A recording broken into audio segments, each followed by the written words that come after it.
Halo rekan-rekan mahasiswa, video ini adalah materi untuk week 4 dengan judul Basic Number Theory and Advanced Encryption Standard atau yang dikenal dengan AES.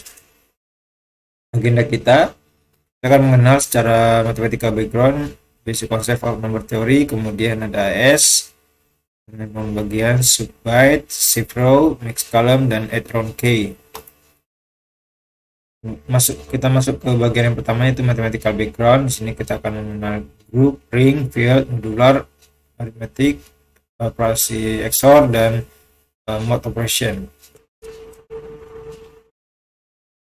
Kenapa kita perlu membahas mathematical background? Karena yang perlu kita ketahui adalah cara matematika, ilmu matematika itu digunakan untuk keperluan-keperluan yang penting pada dunia kriptografi, ya, pada kriptografi AES, Elliptic dia, dan juga public key. Kemudian yang menjadi perhatian khusus juga adalah bahwa matematika background ini digunakan untuk keperluan kriptografi dalam hal penggunaan angka perhitungan seperti itu. Jadi beberapa operasi yang digunakan dalam kriptografi. Kemudian kita akan belajar mengenal konsep group, rings, dan field.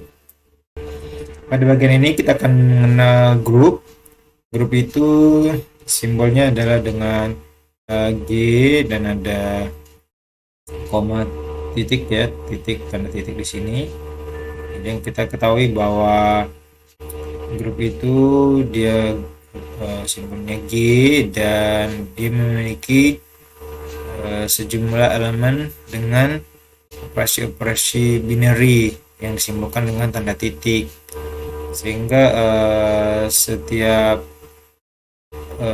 grup itu dia punya bagian-bagian tertentu yang kita kenal dengan ordered pair, itu A, B. Kemudian di sini kita juga dapat informasi bahwa tanda titik ini atau yang kita kenal dengan operasi binary itu juga bisa memiliki kondisi-kondisi dalam bentuk operasi penambahan atau simbol tambah, operasi multiplication perkalian dengan simbol X, atau operator matematika lainnya, bisa kurang, bisa pembagian, dan lain-lain. Jadi kita bisa lihat bahwa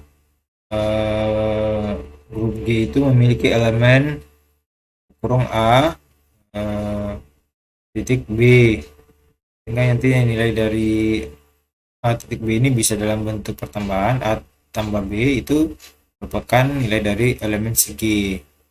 Nah, panduan-panduan atau peraturan-peraturan yang harus diikuti adalah yang pertama kita mengenal closure. Jadi jika A dan B itu adalah bagian dari G, kemudian A operasi B juga merupakan bagian dari G. Sebagai contoh misalnya kita buat operasi penambahan, ya, A tambah B itu merupakan B. Kemudian yang kedua asosiatif. Kemudian kita tahu bahwa ada yang kedua namanya asosiatif. Sini adalah jika A operasi buka kurung B operasi C tutup kurung, maka nilainya adalah buka kurung A operasi B tutup kurung operasi C. Asumsi operasi yang kita gunakan adalah penambahan, maka ketentuannya adalah A ditambah buka kurung B ditambah C tutup kurung, sehingga menjadi A buka kurung A ditambah B tutup kurung tambah C, dengan kondisi A, B, dan C itu sama-sama merupakan bagian dari himpunan G atau grup G, seperti itu. Kemudian yang ketiga itu ada namanya identity elemen, ya. Di sini akan ada sebuah elemen dengan nama elemen P pada himpunan atau grup G dengan kondisi A operasi E sama dengan E operasi A sama dengan A untuk semua A yang ada pada himpunan atau grup G. Kemudian yang keempat, inverse element. Untuk setiap elemen A pada grup atau himpunan G akan terdapat sebuah elemen A inverse pada G, sehingga notasinya akan menjadi A operasi A inverse sama dengan A inverse operasi A sama dengan E. Kemudian kita masuk ke bagian berikutnya, yaitu sebuah grup memiliki sebuah finite number dengan elemen yang disebut finite group, dan juga ada order yang nilai grupnya equal atau sama dengan angka pada elemen di grup itu sendiri. Bila tidak ada order yang equal, maka sebuah grup akan disebut menjadi infinite group, seperti itu. Suatu grup disebut abelian group bila sesuai dengan kondisi berikut, yaitu kondisi A5 komutatif, di mana notasinya adalah A operasi B sama dengan B operasi A untuk semua A dan B yang terdapat pada himpunan G. Nah, tadi kita sudah belajar tentang grup atau himpunan. Di sini kita akan membahas tentang ring. Sebuah ring itu memiliki, atau yang dikenal dengan simbol R besar, itu memiliki elemen plus atau tambah dan juga elemen silang atau perkalian, multiplication. Dengan demikian, ring juga memiliki sejumlah ketentuan yang harus dipatuhi, yaitu dari ketentuan dan kondisi A1 sampai A5.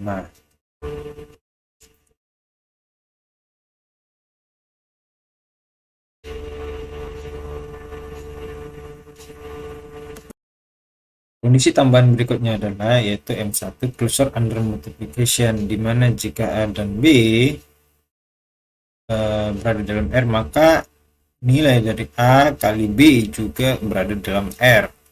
Kemudian kondisi kedua M2 associative of multiplication, di mana nilai A dikali buka kurung B dikali C tutup kurung sama dengan nilai buka kurung A dikali B tutup kurung dikali C. Kemudian kondisi berikutnya M3 distributive law, A dikali B tambah C tutup kurung sama dengan A dikali B ditambah A dikali C, dan kurung A ditambah B kurung dikali C, sehingga hasilnya diperoleh A dikali C tambah B dikali C.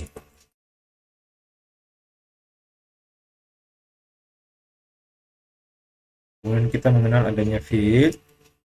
Field itu adalah sebuah yang dikenal dengan elemen dua binary operation juga, seperti ring. Di sini ada addition, ada plus, dan ada multiplication sebagai silang. Namun memiliki tiga buah elemen, yaitu A, B, dan C. Field juga memiliki sejumlah ketentuan untuk dipenuhi, itu dari A1 sampai 6 untuk perubahan integral dan untuk M7 gitu inverse itu adalah.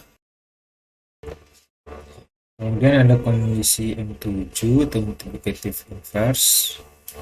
Di sini kondisinya adalah untuk setiap elemen A pada F dari 0 akan ada sebuah elemen A inverse pada F pada field. Sebagai contoh, A operasi A inverse sama dengan A inverse dikali A sama dengan 1. Jadi untuk mengetahui pembedaannya apa itu finite group, apa itu ring, dan apa field, di sini ada dua gambar ya. Yang kiri itu sebuah finite group. Yang sebelah kiri sebuah finite group, dia adalah grup yang memiliki bagian finite, kemudian ada ring dan field. Jadi kita bisa lihat bagian gambar kanan itu ada ring dan ada field.